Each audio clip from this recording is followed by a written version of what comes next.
From recruiting and consulting firm Riderflex, I'm your host, Steve Urban, and here is your Riderflex Podcast episode of the day. Let's talk about yourselves personally a little bit. Monica, we'll just go with you. Give us the, you said you grew up in the Midwest, so give us the overview, family stuff, where you grew up, go for it. I was raised in Danville, Illinois, which is 2 hours directly south of Chicago. It's right on the Indiana-Illinois border. Okay. And I'm an only child, both my mom and my dad. Little tiny town is part of, in terms of African diaspora, there was a train that went from Mississippi up to Chicago. And in this particular town, during that period of time, they made bricks. And so that's why my family ended up in Danville. Okay. And on my street, so I would walk to school. And on my street, there were 6 members of my family. So on the way home from school, I would stop at every member's house and get a snack and watch some TV. It was an idyllic place to grow up. From there, I went to boarding school in New Jersey and undergrad in DC and med school in Nashville. So I've kind of moved around a little bit. Well, you kind of cruised past that education. It's pretty good education, med school, right? So should we call you Dr. Williams? I would prefer you didn't. Actually, I've forgotten more than I know, but I mean, I guess technically it's correct. Yeah, I mean, congratulations. That's a very nice, great education, by the way. Thank you. How was the boarding school? Was that tough on you? I will tell you, it was defining for me. So going from a little tiny town in the Midwest right. I went to Lawrenceville, which is it's an hour away from New York City.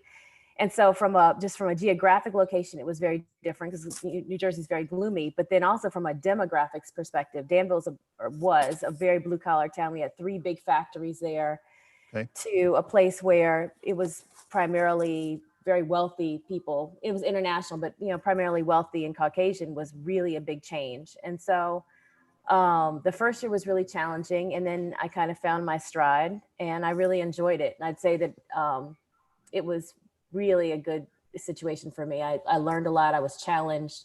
I was certainly really well prepared for college. Yeah, it was great. What'd your folks do? My mom was an educator for 30 years and my dad was an engineer. They got divorced when I was 7. So he went on and he does consulting now, IT consulting. But yeah, my mom and my granddad and my great granddad were all teachers or professors. Ah, I see. Okay. Is that what you were thinking when you went on to get your doctorate, that you would be a professor? Was that the plan? Absolutely not. My mother told me from the time I was very small, I couldn't be a teacher. I wouldn't make any money. Really? Okay. So that was never, all right. Gotcha. All right. Were you close to were you close to your father too, or not close to him? Are you close now? How's that work? I'd say, yeah, now we are. I always have a great time. He lives in Dallas and he's got a boat and we go down and have a great time. He's awesome. Well, Lake Louisville, what lake does he go on? I don't know the name of the lake. He lives in the Colony, which is outside of Dallas. Yeah. Yeah. So there's a smallish lake, but he keeps his boat out there, and it's a really cool little community where they all go out and drink and hang out every day. So it's fun. That sounds good. Yeah, absolutely. And he's not retired? No, he still works. He's still working. Wow. He's still working. Yes, it's all from home. He's done consulting work from home for decades now. And I mean, I guess if you don't have to stop, why stop? Well, I guess my that's mother true, is right? retired. Your mom's retired. Okay. What does her day consist of? Hang out with the girls? No, my stepdad and she watch a lot of TV. She crochets. She talks on the phone quite a bit. It's interesting. She still lives in Danville. She's got a crew that is, she's really tight with. So any given day, there are probably 4 or 5 people that are at her house. She cooks. Okay.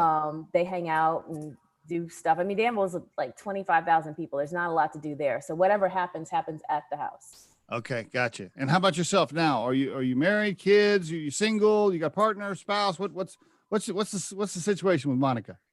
I am married. That's actually how I ended up in Atlanta. And I got a great 14-year-old daughter. Oh, okay. Congratulations. Very nice. 14. Wow. That ties right into the business, doesn't it? It does. Well, it's shocking because that's actually exactly how the business started. Okay. Okay. I'll let Dana start that story. All right. Dana, how are you, Dana? Let's learn about Dana Roberts. Tell us something. Go for it. How are you? I'm Dana. And let's see, background, I'm born and raised in Atlanta. the product of, I am the only child by a single mother. My mother actually adopted me Oh, okay. when she was freshly divorced, and she's from Mobile, Alabama, and she transitioned from Mobile after her divorce and moved to Atlanta. Okay. And she decided that she wanted to adopt a child, and she was actually the first Black woman to adopt in the state of Georgia. Really? And Wow. Seriously. Wow. which That's is pretty cool. crazy, and I'll tell Wow. my age, which was in 1973. Wow. Interesting. Seems like wow, like that wasn't that long ago. But No. Wow. Pretty cool. Pretty cool. so she wanted a baby, and so she adopted me. So it's just been me and her ever since then. Had an amazing childhood, and grew up in Atlanta, product of Atlanta Public Schools, and that will tie into RedDrop. And went to amazing schools, and went to undergrad at Florida Agricultural and Mechanical University, FAMU in Tallahassee. Okay. Studied theater and education, and came back home. Were you going to be an actress? Were you going to go to Hollywood and be an actress? What was the deal? I thought I would. I thought actually not really Hollywood. I really wanted to go to Broadway. Really? Okay. Yeah, musical theater. That was kind of my thing. But really came back to Atlanta and started teaching theater in Cool. school. Yeah. Okay. And so that kind of drove my passion to teach. Got married, have 3 beautiful children, 22-year-old who was about to graduate from SCAD. Awesome. Summer. And I have a 16-year-old and a 13-year-old. Ooh, man, 13 and 16. And then Monica's got 14. You guys get to talk about all those fun teenager things. But my godbrother, this is how Monica and I met. My godbrother and Monica are married. Oh, whoa. I see. This, okay, yeah. Gotcha. And all right. I've known, of course, so I don't remember a time in my life where I didn't know him, because my mother and his mother were friends. She actually helped raise me. Now, when he first introduced you to Monica, were you like, yeah, I don't know if you're good enough for my godbrother. What's the deal here? No, it was fine. No, absolutely fine. No, it wasn't like that. No, it was fine. So, I mean, and so this is how this is how RedDrop, came to be, honestly. And this, I mean, so it really was born out of me. Like I said, I was an educator and still am an educator, and started in the classroom where I saw a need for girls. Yeah. And so, I mean, I can go into that story. The story is, purely organic.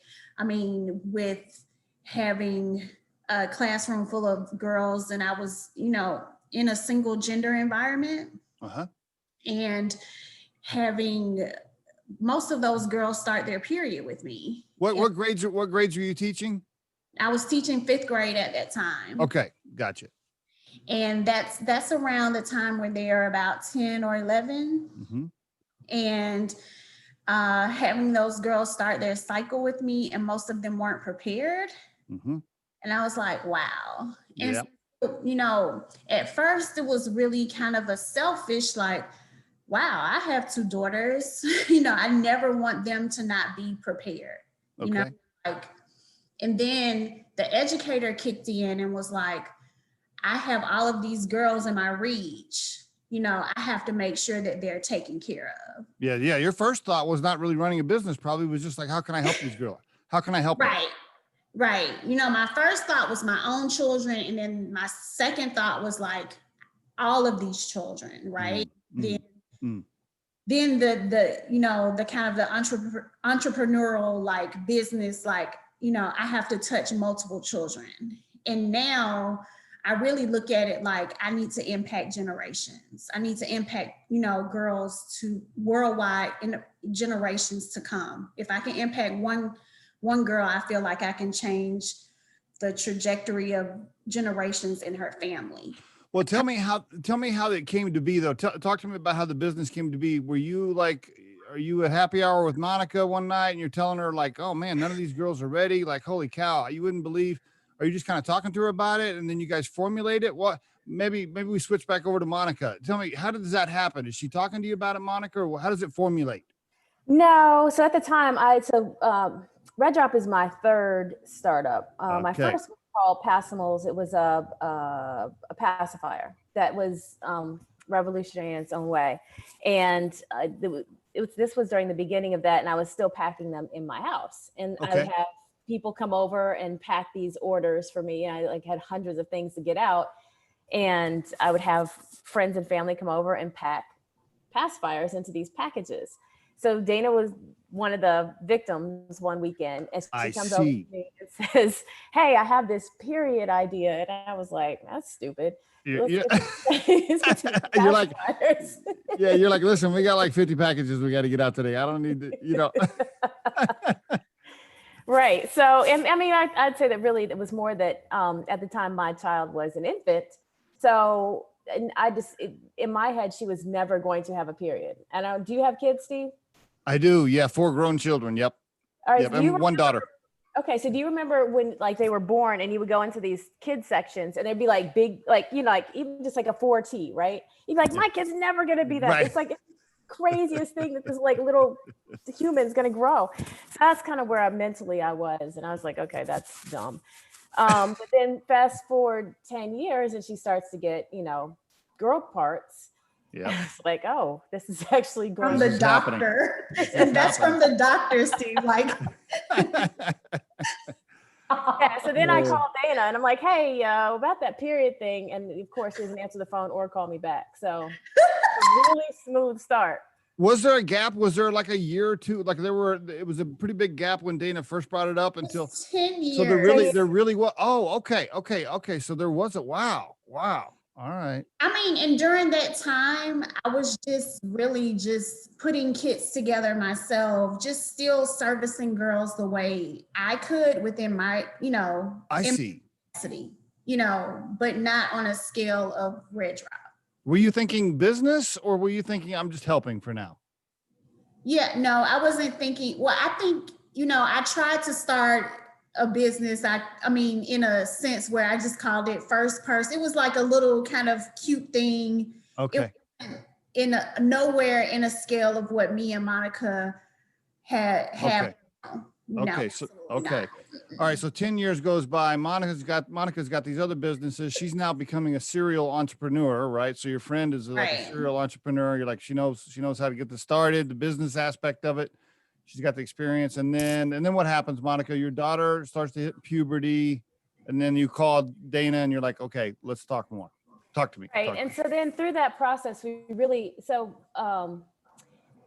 for me, it was kind of a matter of scale. And so we started really thinking of, was this a business, or maybe this is just something that we do to help people? And what we learned from that process was that there's a big gap that exists between when a girl starts her period at 8, 10, 12 to products that exist typically for grown women.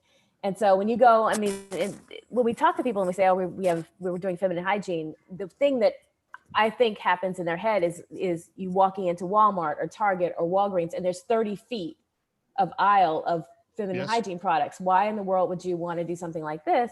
Mm-hmm. But the reality is that there's nothing that really is made for a girl. And so a girl in the US, when she starts her period, is about 90 pounds. She's about 5 feet tall. She still probably has PE or sports, so she's way more active. And she doesn't have access to a bathroom like a grown woman. So, if I wanted to use a product and something happens, I can just run into the bathroom anytime I want. This young woman has to raise her hand, somehow express it. She needs to go to the bathroom, get permission, and go to the bathroom. So the products that are made for her have to be really different. And that just was missing in the marketplace. Right. Gotcha. Okay. All right. And then at some point, do you guys do the formal LLC operating agreement? What at some point you're like, we're going to start a business here. We Right. do. And so we went through a lot of iterations. We started with an LLC, Okay. and we've had a lot of people kind of come and go. There are technically 3 co-founders, but we've had a lot of people kind of come and go because, I mean, Steve, I guess Startup life's not for everybody.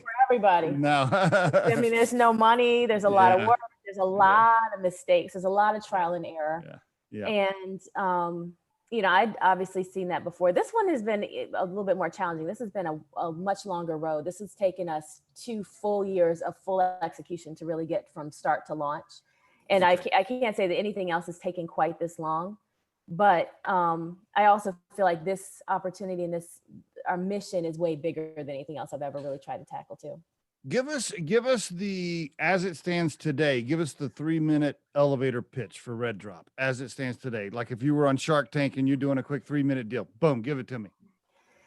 So RedDrop is a feminine hygiene brand that's made for girls as they start their period. We make products that are designed for girls, not women, and we provide information for girls, moms, and dads. The goal of RedDrop is to grow to include period products and life change products as women develop from girl all the way through menopause. Right. Okay, very good. And Dana, are you you're live with revenue, right? You can order the product. You have, or is it direct to the consumer from the website? Is it on Amazon? Talk to us a little bit about where the business stands right now from a revenue perspective and how you buy it. You can buy it live on our website. Okay. Direct to consumer. We have product ready to ship straight. Ready? Okay. And how long have you been selling at this point? How long have you been live with selling goods? 2 weeks. Oh, really? Yeah. Yeah, you can also buy us on Walmart.com. Yes. Wow. How long has that been active? Is that all just 2 weeks? That's you guys been up for a couple of weeks. Perfect. Wow. Perfect timing to come on to the Riderflex podcast. Okay. Very good. Well, the other things, I want to cut you off, Dana. I want you to piggyback on this, but really in honor of Dana's mission, we also sell to Well, that's schools. what I was going to say. Okay, go ahead. I'm sorry. No. I was just going to say, and we also sell to schools, which is really important to us, and through schools. I see. Yeah, because it's really, when you think about it, girls spend a great deal of their time non-COVID in schools. Mm-hmm. And so the likelihood of a girl starting their cycle in school is extremely great. So Great idea. Great idea. How do you get the schools to open up their budget, purse strings, and pay for this stuff? Who's making that sales call? Well, we have our other co-founder that is making some of those calls. Okay. Relationships that I have as well, just locally within Atlanta. We are in some districts here in Atlanta. We're there. And we're definitely looking to be, nationwide in other districts. We're making those calls. But to me, it's just as simple as if you have a Chromebook, if we're supplying Chromebooks, if we're supplying just basic necessities, this is a necessity. And with the shift of the conversations that we're having nationwide, and honestly, we're having worldwide, like where I think it's Sweden or Switzerland just removed the stigma of saying there are no taxation, and actually they're offering free menstrual products to women in Switzerland. We need to be having those types of conversations for our girls in schools.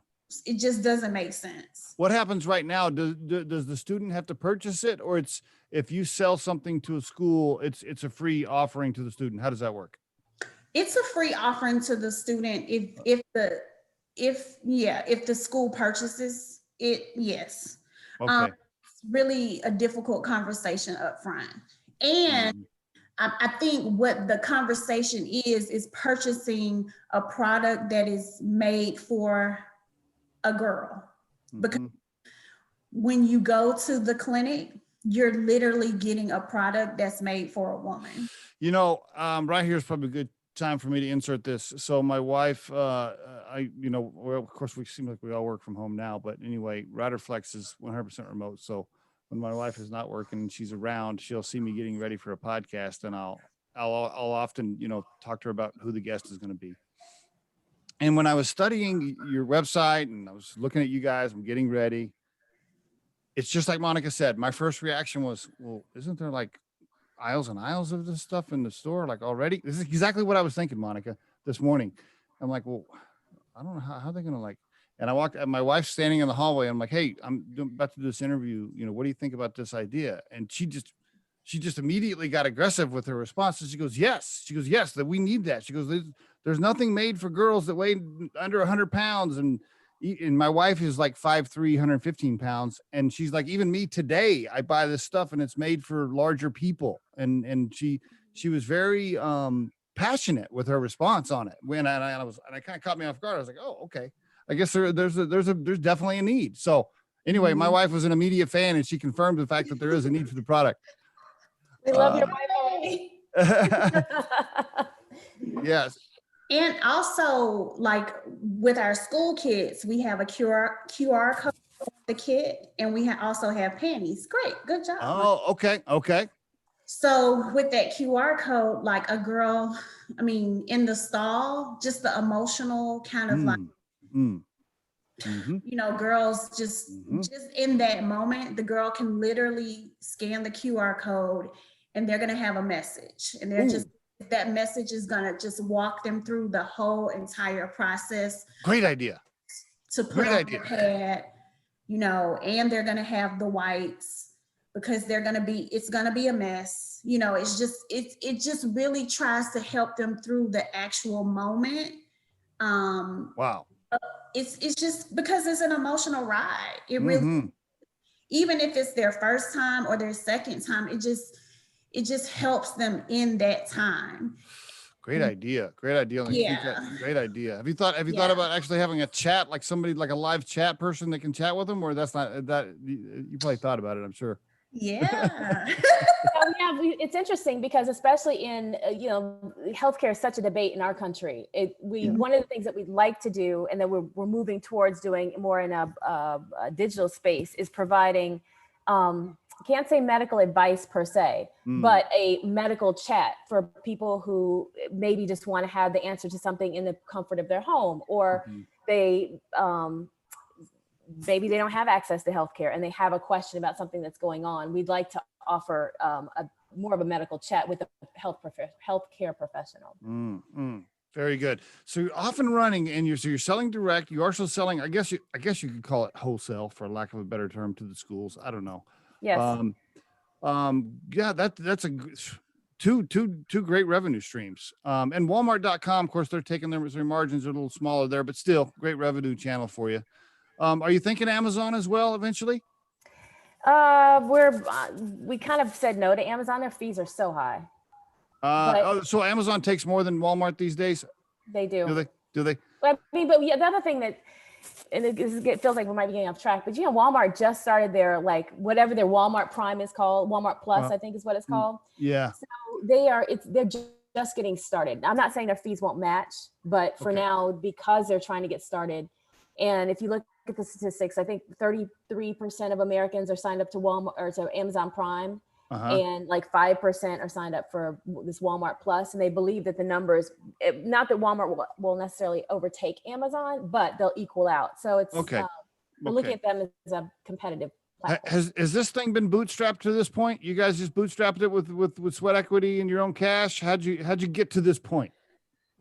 A lot of bootstrapping. We do have one investor. It's a not an equity investor. He's actually a debt investor. Okay. That we met through a accelerator that I did last spring, and so he really came through in the clutch, because the challenge that we were having was, I'm guessing this, to order So our products are made in, not all of them, but the pads themselves are made in China by a factory. And so the minimums are pretty high.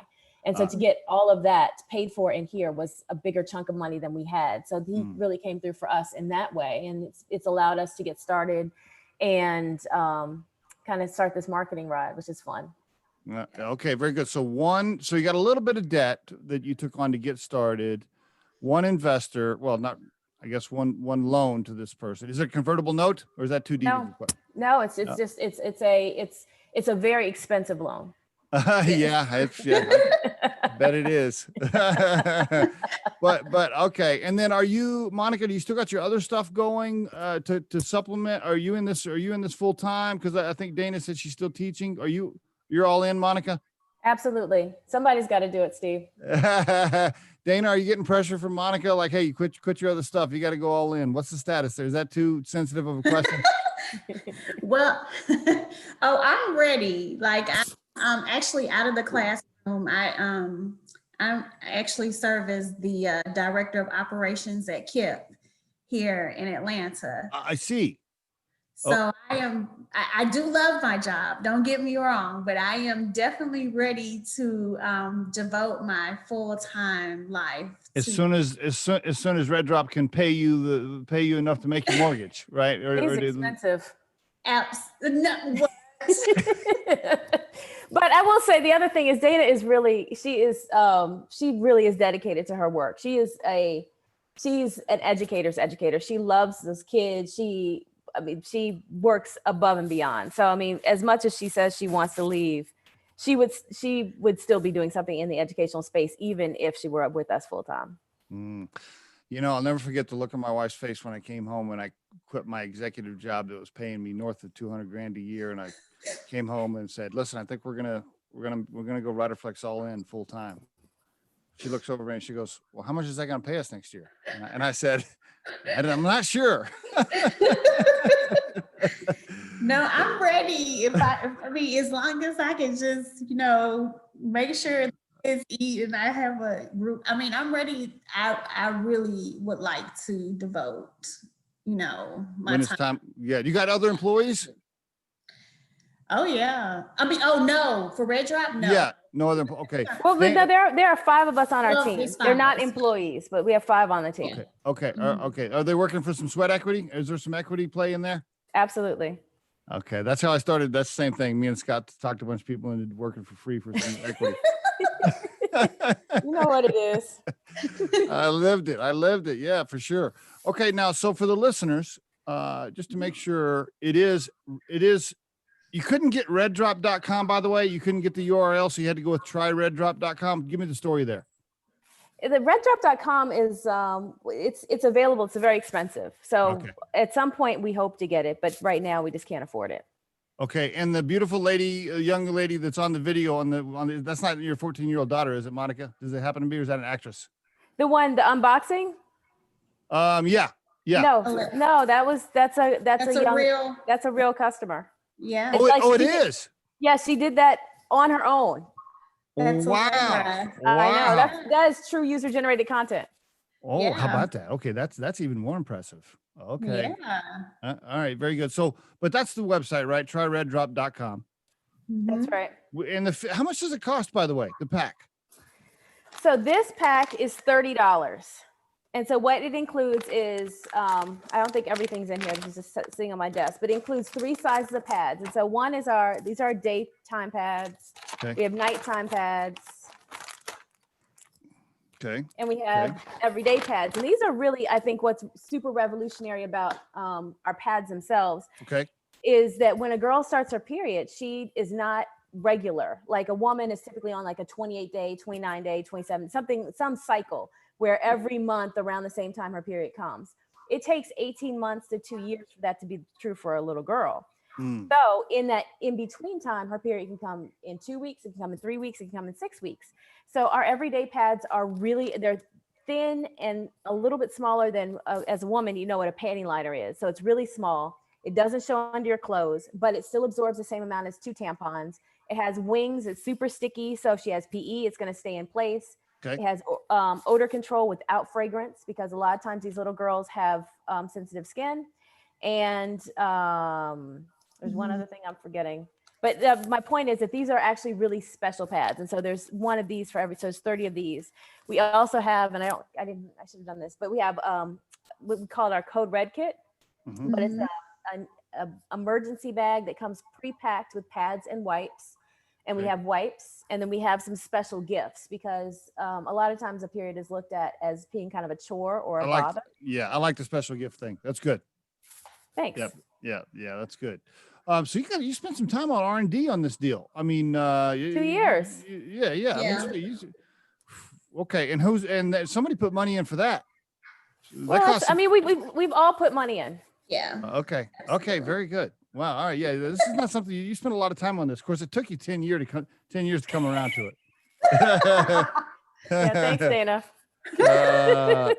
I mean, it's a labor of love. It's a labor of love. And what's the separation of duties between you? Does one of you focus on operations, sales, marketing? Like, what's your specialty, Monica? I'm ops. So my real wheelhouse is supply chain fulfillment and distribution. And for this particular deal, for now, I've between Mike and I, we've taken on marketing. In the past, I've hired marketing. The challenge is with this is the branding is so specific that we really wanted to try and get it right before we either hired out or hired in for that job. Okay. So from a content standpoint and from a strategy standpoint, I've taken that on this time too. Okay. And Dana, what's your specialty? What do you love doing? We're doing, I'm working on PR, social media.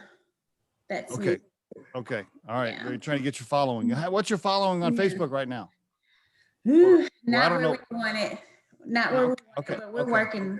Yeah. Of course, do the teenage girls use Facebook these days? I don't know. What's No, we're really pushing Insta and Twitter and working on developing a TikTok, which hey, listen, I'm 53 and Riderflex has a TikTok channel. So I mean, go where the eyeballs are. That's the key. Yeah. I have to talk to my own teenage daughter and my 22-year-old, like, talk to me about TikTok. Like, yeah, what is that? Yeah. Wherever you can get followers. Okay, very good. Let me ask you a couple of as we get towards the end here. It's a special thing to be an entrepreneur, right? In so many ways. It's very rewarding, yet also stressful and scary as hell, all at the same time. It's this weird emotional bag, right, that you carry around. You're excited and scared to death all at the same time. What's been the toughest thing so far, Dana, for you? If you had to identify a couple of hurdles or pick one in particular, talk to me about a scary, tough moment that you might want to share where you just had to kind of push through it. I think the scariest thing would be thinking that my dream would die with me. Ooh, that's pretty powerful, right? Not getting it out there in time. And knowing that even though I was reaching, some girls within my reach, that it was going to literally just stay within my box, outside of my box. And now you're feeling pretty good because the message is getting out there. And now, of course, now you're anxious to get it out there further and faster. Yeah, anxious, and just because I know that it'll change the lives or impact the lives of girls and the lives of their own daughters and their granddaughters. Yeah, that's pretty powerful. I like that. What happens when you and Monica have if you're debating about something? I don't know. Let's just pick something, the logo or a color on the website or whatever. Some small thing. What happens when you guys are debating something? You flip a coin, or what do you do? We talk it out. Just talk it out.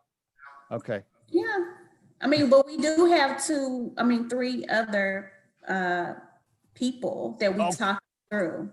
That's right. It's not like just there is one other co-founder, you said. And by the way, having three co-founders is handy, especially if there's a voting thing. Then there's an easy tiebreaker. I mean, we I don't know. We literally talk it out, like we do. Yeah.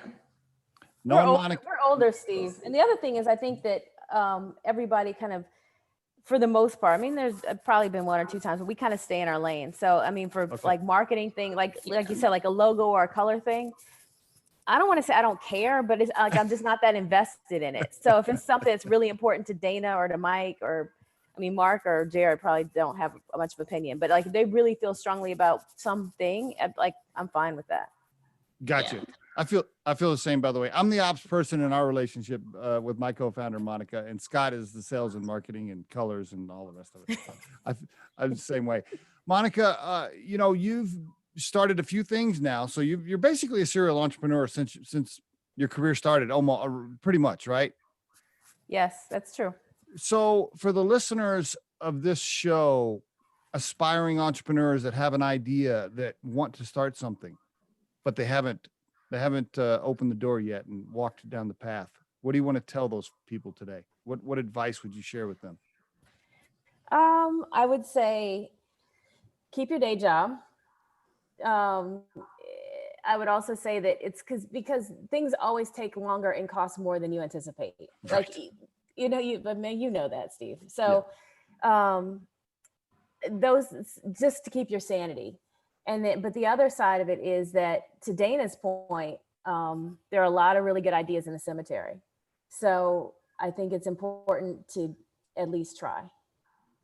Right. You don't want to have those regrets, right? I mean, how many times have you talked to an older person and they're telling you about their regrets in life? I don't want to do that. I don't want to be that. I mean, I'm sure we'll all have some, but yeah, you don't want to wait till it's too late before you try something. I just talked to a friend of mine. He's got to be, I don't know, I think he's 68 years old, and he called me with another business idea.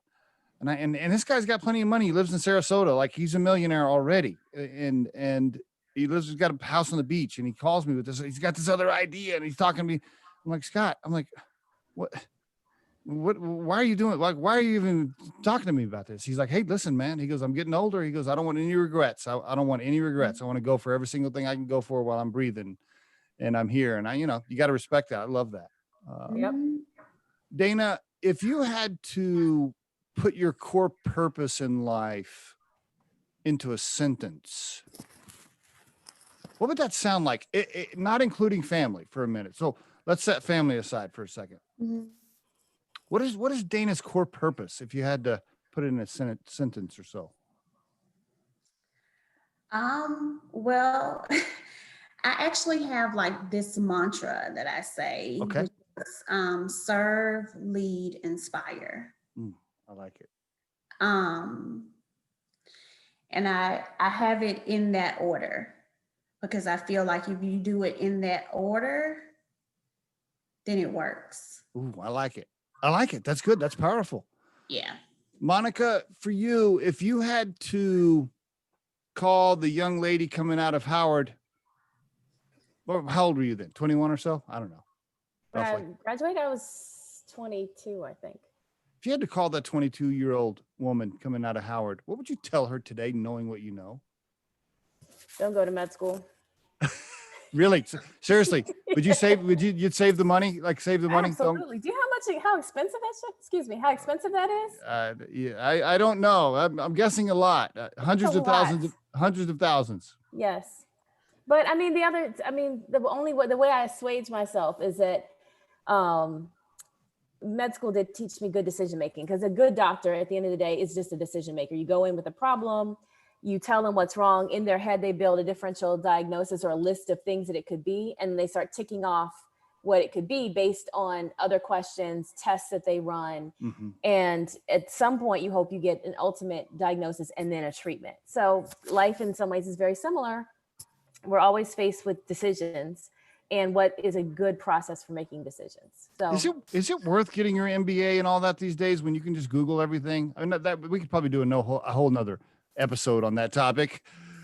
I don't have my MBA. But what I will tell you, especially it seems like for people of color, MBA really allows you to have the network. Gotcha. Especially for entrepreneurial activities, you have access to people with capital, access to people that are interested in seeing different ideas grow and thrive. And I will say it's very difficult if you don't have that background. I couldn't agree more. I believe that college these days is really for the networking, the soft skills, to your point, decision making, people skills, how to handle personality, situations, all of that is what's just so critical, I think, right? You just learn all of those things. And so it's probably still worth it for that. I know that, of course, when I was in school, I don't know how much I learned, but I had a really good time. I think you got some good soft skills down here, Steve. Well, I appreciate it. Congratulations on what you guys have done so far. I mean, really, seriously, congrats. I love the idea. Thank you. Thank you. My wife's a fan. Apparently, it definitely is needed. We didn't talk about this, but not a lot of competition, right? So I don't think so. You're ahead of the curve. In some ways. So what we have found just in, I would say, the last year, there are 5 new first period kits, and so a lot of companies are coming out with kits for girls for their first period. I would say that the products and the stuff kind of varies in terms of what's appropriate for girls and what isn't. Mhm. But I would say, like, whether it's great or bad for us, I think it's great for girls. At least people are really paying attention to that, to this very important transition. Well, competition's a good thing. I mean, hey, somebody, you get acquired and then you do buy that beach house in Sarasota. Well, Yes. or Tahiti. Yeah. Thank you so much for being on the Riderflex podcast. I really appreciate it. Thank you for having so much, us. Steve. This has been a lot of fun. If you think today's tip or guest interview can help someone you know, please share this with them.